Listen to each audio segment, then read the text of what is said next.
the collaboration is really important. We were all working together, and actually, because we've all worked together, we've been able to share best practice across the industry as well. You know, we say the rising tide lifts all boats. Everybody's benefited from that because we have a philosophy of, you know, bring and give what you can and take what you need in terms of best practice and guidance.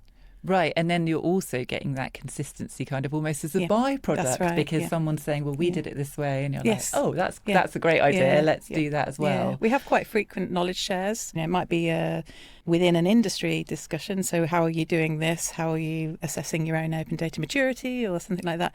But we'll also bring in outside speakers, so people who have done it in rail, people who've done it in energy, and say, and how did you do it? So we learn from others, not just amongst ourselves. Yeah, because there's common challenges. Yeah, this data's data. Right, and this is true for a lot of organisations, right? You kind of actually start with these silos within your own organisation. Yep.